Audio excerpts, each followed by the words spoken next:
இன்றைய காலகட்டத்தில 2, 3 வயதில் இருக்கக்கூடிய குழந்தைகள் கூட கண்ணாடி போட்டிருக்கிறத நம்ம கண் நோய்கள் குழந்தைகளுக்கு அப்படின்னு பார்க்கும்போது, நமக்கு விஷன் வந்து கொஞ்சம் குறைவா இருக்கு. குழந்தைகளுக்கு அதிகமா செல்ஃபோன் வந்து யூஸ் பண்றதையும் நிச்சயமா நம்ம இந்த மாதிரி வந்து இந்த கண் நரம்புகள் அதுக்கு வந்து சப்ளை பண்ணக்கூடிய நரம்புகள் ஏதாவது ஒரு பகுதியில வந்து பாதிப்பு ஏற்பட்டால் நமக்கு இந்த மாதிரி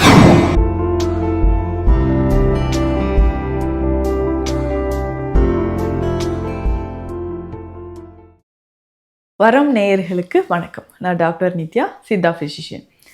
பொதுவாக கண் சம்பந்தப்பட்ட பிரச்சனைகள் வயதானவர்களுக்கு தான் கண் பார்வை குறைபாடு இருக்கும். நான் வந்து கண்ணாடி போட்டிருக்கேன் அப்படின்லாம் சொல்லுவாங்க. இன்றைய காலகட்டத்தில் 2, 3 வயதில் இருக்கக்கூடிய குழந்தைகள் கூட கண்ணாடி போட்டிருக்கிறத நம்ம பார்க்குறோம். நிறைய ப்ராப்ளம்ஸ் வந்து கண்களில் ஏற்படுது. கண் தொடர்பான பிரச்சனைகளுக்கு சித்த மருத்துவத்தில் தீர்வு இருக்கா? நிச்சயமாக இருக்குது. எந்தெந்த ஸ்டேஜில் நம்ம எந்த மாதிரியான சிகிச்சை முறைகளை எடுத்துக்கணுன்றதும் நான் இப்போ சொல்கிறேன். முக்கியமாக பார்த்தோம்னா இந்த கண் சம்பந்தப்பட்ட நோய்கள் இருக்குது இல்லையா? இந்த கண் நோய்கள் குழந்தைகளுக்கு அப்படின்னு பார்க்கும்போது நமக்கு விஷன் வந்து கொஞ்சம் குறைவாக இருக்கும். இப்போ வந்து நியர் சைட்னஸ், ஃபேர் சைட்னஸ் அப்படின்னு சொல்கிறோம். மயோப்பியா, ஹைப்பரோப்பியா அப்படின்னு சொல்லக்கூடிய கண்டிஷன். இந்த மயோப்பியா கண்டிஷன் தான் நிறைய பேருக்கு இருக்கும். அதுதான் வந்து நிறைய பேர் வந்து கண்ணாடி அதனால் போட்டுட்ருப்பாங்க. கொஞ்சம் கொஞ்சமாக இது வந்து பவர் இன்க்ரீஸ் ஆகிட்டே போகுது அப்படின்னு சொல்லுவாங்க. இப்போது கண் சம்பந்தப்பட்ட பிரச்சனைகள் இருக்குன்னா நமக்கு எந்த மாதிரியான அறிகுறிகள் தெரிய ஆரம்பிக்கும்? ஸோ ஆரம்பத்தில் கொஞ்சம் பவர் வந்து குறையிற மாதிரி இருக்கும். ஸோ விஷன் வந்து குறையிறது. அதுக்கப்புறம் பார்த்தோம்னா கொஞ்சம் மங்கலாக தெரிகிற மாதிரி, தூரத்தில் இருக்கிறது மங்கலாக தெரியுது, கிட்ட பார்க்குறது எனக்கு மங்கலாக தெரியுதுன்னு சொல்லுவாங்க. தலைவலி எப்போவுமே இருந்துக்கிட்டே இருக்கும். தலைவலி அப்படின்னு சொன்னோன்னா ஒற்றை தலைவலியோ இல்லை தலை ஃபுல்லாகவே தலை முழுவதுமே எனக்கு வந்து அதிகமான வலி இருக்கிறத நம்ம வந்து பார்க்க முடியுது. இப்போ இந்த மாதிரி கண்டிஷனும் நிறைய பேருக்கு இருக்கும். அதுக்கப்புறம் பார்த்தோன்னா பின்மண்டையில் எப்போவுமே வலி இருக்கும். இந்த ஆசிபிட்டல் ரீஜியன் அப்படின்னு சொல்லுவோம், தலையில் ஸ்கல் போனில் அதுக்கு உள்ளே வந்து ஒரு வலி வந்து இருந்துக்கிட்டே இருக்கும்.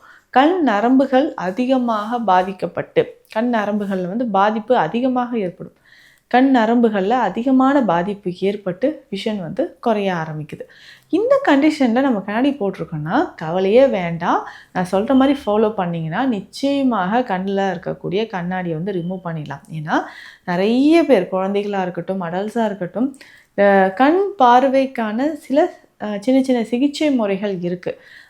அதனோடு சேர்ந்து மருந்து முறைகளும் நம்ம ஃபாலோ பண்ணிட்டு வந்தோம்னா நிச்சயமாக கண் பார்வையில் இருக்கக்கூடிய பிரச்சனைகள் நமக்கு குணமாக ஆரம்பிக்கும். ஸோ இதை பொறுத்த வரைக்கும் நம்ம என்ன பண்ண போகிறோம்னா, ஆல்ரெடி கண்ணாடி போட்டிருக்கோன்னா சில உணவு முறைகள் நம்ம ஃபாலோ பண்ணணும். நிச்சயமாக எத்தனையோ குழந்தைகள் என்கிட்ட பேரண்ட்ஸ் வந்து ரொம்ப ஹாப்பியாக சொல்லிட்டு போவாங்க, மேம் இப்போ பரவாயில்ல, 2 மந்த்ஸ் நம்ம ட்ரீட்மெண்ட் எடுத்ததுக்கப்புறம் எவ்வளோ பரவாயில்ல, லைட்டை பார்த்தாலே கண்ணை சுருக்கிப்பான். எப்போவுமே வந்து நான் பண்ண தவறு வந்து மொபைல் ஃபோனை கொடுத்து தான் என் கண்ணு வந்து இந்த மாதிரி ஆயிடுச்சு அப்படின்னு சொல்லுவாங்க.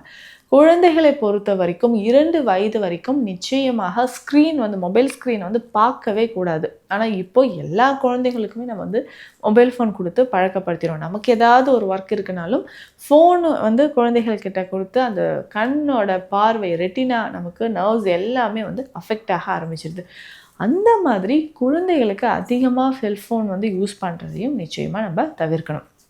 அதற்கு அடுத்தது பார்த்தோம்னா டயபெட்டிக் பேஷண்ட்ஸ்க்கு, சர்க்கரை நோயாளிகளுக்கு வரக்கூடிய ஒரு மிகப்பெரிய கண் சம்மந்தப்பட்ட பிரச்சனைனா டயபெட்டிக் ரெட்டினோபதி அப்படின்னு சொல்கிறோம். ஸோ கண்களில் இருக்கக்கூடிய நரம்புகள் பாதிக்கப்பட்டு இதனால் ரெட்டினா குறையிறதுனால ஒரு சைடு பாதி விஷன் தெரியுது, இல்லை இப்படி பாதிக்கு மேலே தான் தெரியுது, கீழே வந்து எனக்கு தெரியல, ரைட் சைடோ லெஃப்ட் சைடோ பாதி தான் தெரியுதுன்னு சொல்லுவாங்க. இந்த மாதிரி கண்டிஷன் வந்து இந்த கண் நரம்புகள் அதுக்கு வந்து சப்ளை பண்ணக்கூடிய நரம்புகள் ஏதாவது ஒரு பகுதியில் வந்து பாதிப்பு ஏற்பட்டால் நமக்கு இந்த மாதிரி இருக்கும். அப்போது இந்த சர்க்கரை நோயாக இருக்கட்டும், இல்லை கண் பார்வையில் குறைபாடு இருக்கிறதா இருக்கட்டும், சிலருக்கு வந்து ரெட் ஐஸ், பிங்க் ஐஸ் எப்போவுமே இருந்துகிட்டு இருக்கும், ட்ரை ஐஸ், வறண்ட கண்கள் நிறைய பேருக்கு இருக்கும். இந்த ப்ராப்ளம் எல்லாமே டோட்டலாக நம்ம என்ன பண்ணோம்னா பேசிக்காக வாரம் 2 முறை எண்ணெய் குளியல் அப்படின்றது அவசியம். அதற்கு அடுத்தது உணவு முறைகளில் இது தாங்க மெயின் பாயிண்ட்டு. இந்த பாயிண்ட்ஸை வந்து நம்ம கரெக்டாக ஃபாலோ பண்ணிட்டோம்னா கண் தொடர்பான பிரச்சனைகள் நிச்சயமாக நல்லாவே ஒரு ரிசல்ட் வர ஆரம்பிச்சிடும்.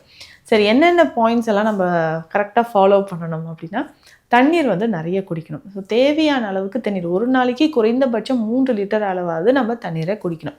ஸோ தண்ணீர் குடிக்கணும். கீரை வகைகள் நம்ம கண் ஒளியை பாதுகாக்கிறதுக்கு ரொம்ப ரொம்ப சிறந்ததுன்னு சொல்லலாம். அது வந்து பார்த்தோம்னா இந்த கரிசலாங்கண்ணி கீரை, கரிசலாங்கண்ணி, தூதுவளை, பொன்னாங்கண்ணி, வல்லாரை, இந்த கீரைகள் எல்லாமே கண் பார்வை திறனை வந்து மேம்படுத்துது அப்படின்னு சொல்லலாம். அப்போது இந்த கரிசாலை கீரையை எப்படிங்க பயன்படுத்தலாம்? கண் ஒளியை வந்து அதிகரிக்கிறதுக்கு இந்த கரிசாலை, நிறைய சித்தர்கள் வந்து கண் ஒளிக்காக இந்த கரிசாலையை பற்றி சொல்லியிருக்காங்க. அந்த மாதிரி இருக்கக்கூடிய சமயங்களில் இந்த கரிசாலையை வந்து நம்ம பயன்படுத்தலாம். கண் மை செய்கிறதுக்கோ இல்லை கண்களில் விடக்கூடிய கழிக்க மருந்துகள் செய்கிறதுக்கோ கரிசாலை ரொம்ப ரொம்ப முக்கியம். இப்போ பொதுவாகவே கண் சம்மந்தப்பட்ட பிரச்சனை இருக்குன்னா ஆல்ரெடி நம்ம உடலில் கல்லீரல் பாதிப்பு இருக்குன்றதை நம்ம தெரிஞ்சுக்கணும். அதாவது லிவர் டிஸார்டர். லிவர் டிஸார்டர் இருக்கக்கூடிய சமயத்தில் தான் இந்த கண்ணில் வந்து இந்த பார்வை குறைபாடு ஏற்படும். அப்போது ஜென்ரலாகவே நம்ம வந்து லிவரில் இருக்கக்கூடிய, அதாவது கல்லீரலில் இருக்கக்கூடிய பிரச்சனைகள் வந்து சரி செய்கிறதுக்கான வழிமுறைகள், அதுக்கு முக்கியமாக இந்த லிவர் டானிக் அப்படின்னு சொல்லக்கூடிய கரிசலாங்கண்ணி. இந்த கரிசலாங்கண்ணியை நெய் மாதிரியோ இல்லை பொடி மாதிரி கற்ப மருந்தாகவோ நம்ம பயன்படுத்தலாம். இந்த கரிசலாங்கண்ணியை வந்து நெய்யில் போட்டு காய்ச்சி இதனோட அதிமதுரம், மிளகு, இது ரெண்டுமே சேரும், முக்கியமான மூலிகையாக சேருது. இது ரெண்டும் சேர்த்து நெய்யோட காய்ச்சணும். இந்த கரிசலாங்கண்ணி, வெள்ளை கரிசலாங்கண்ணி கொண்டு வந்து சின்ன சின்ன பீசஸாக நம்ம கட் பண்ணிவிட்டு நல்லா மிக்சியில் அரைச்சி இதனோட சில மூலிகைகள் சேர்த்து நம்ம நெய்யாக காய்ச்சி எடுக்கும்போது ஒரு நல்ல பலன் நமக்கு தருதுன்னு சொல்லலாம்.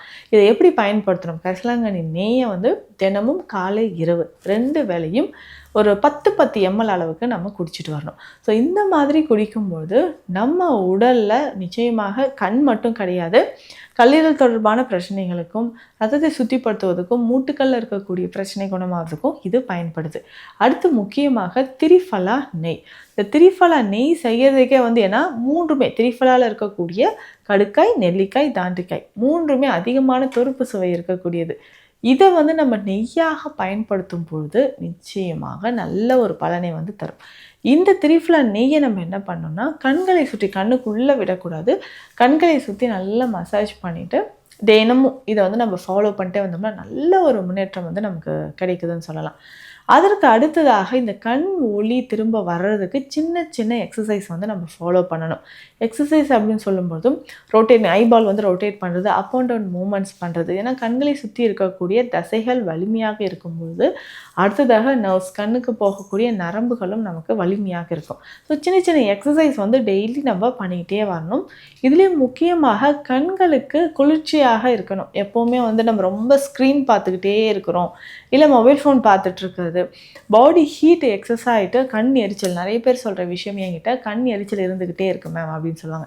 இந்த மாதிரி கண் எரிச்சல் இருந்ததுனாலும் உடலில் உஷ்ணம் அதிகமாக இருக்குது, அடுத்ததாக கல்லீரலில் பிரச்சனை இருக்குன்றதை நம்ம தெரிஞ்சுக்கலாம். ஸோ இதை வந்து நம்ம ரெகுலராக ஃபாலோ பண்ணிக்கிட்டே வரணும். இப்போ கண் எரிச்சல் சரியாகிறதுக்கு என்ன பண்ணோம்னா நம்ம சொன்ன மாதிரி திரிஃபலா நெய்யை கண்ணை சுற்றி நம்ம தடவிக்கணும். ஸோ இந்த மாதிரி ஃபாலோ பண்ணும்போது நிச்சயமாக கண்களில் இருக்கக்கூடிய பிரச்சனைகள் குணமாயிட்டு வரும். இப்போ குழந்தைகளாக இருக்காங்க அப்படின்னா ரொம்ப நேரம் மொபைல் ஃபோன் பார்க்குறது, இல்லை டிவி பார்க்குறது, இந்த மாதிரி இருக்கக்கூடிய அந்த ஹேபிட்ஸை வந்து நிச்சயமாக தவிர்க்கணும். அதுக்கப்புறம் பார்த்தோம்னா அந்த கண்களுக்கு மிக சிறந்ததாக இருக்கக்கூடிய கீரை வகைகளை நம்ம பயன்படுத்தணும். ஸோ கீரை வகைகள்லாம் சொன்ன மாதிரி இந்த கீரை ஏதாவது ஒரு கீரை தினமும் உணவில் இருக்கிற மாதிரி பார்த்துக்கணும். இதனோட கண்களோட நரம்புகளை வலிமைப்படுத்துவதற்கு டயபெட்டிக் ரெட்டினோபதிக்கான சித்த மருந்துகளும் நம்ம கிளினிக்கில் கொடுத்துட்ருக்குறோம். ஏன்னா நிறைய பேர் வந்து இந்த ஸ்பெக்ஸ் போட்டிருக்கிறதுனால ரொம்ப ஒரு டிப்ரெஷனில் இருப்பாங்க. ஸோ ஃப்ரெண்ட்ஸ் எல்லாமே சொல்கிறாங்கன்ட்டு. ஸோ அந்த மாதிரி உங்களுக்கு கண்டிஷன் வராமல் இருப்பதற்கு முழுவதுமாக கண் சார்ந்த பிரச்சனைகளுக்கு தீர்வுகள் சித்த மருத்துவத்தில் இருக்குது. ஸோ இந்த பதிவு உங்களுக்கு பயனுள்ளதாக இருக்கும்னு நம்புகிறேன். கண் சம்பந்தப்பட்ட பிரச்சனைகள் ஏதாவது இருந்தாலும், உங்களுக்கு ஏதாவது சந்தேகங்கள் இருந்தாலும் கீழே இருக்கிற நம்பருக்கு காண்டாக்ட் பண்ணுங்கள். மீண்டும் அடுத்த பதிவில் சந்திக்கலாம். நன்றி.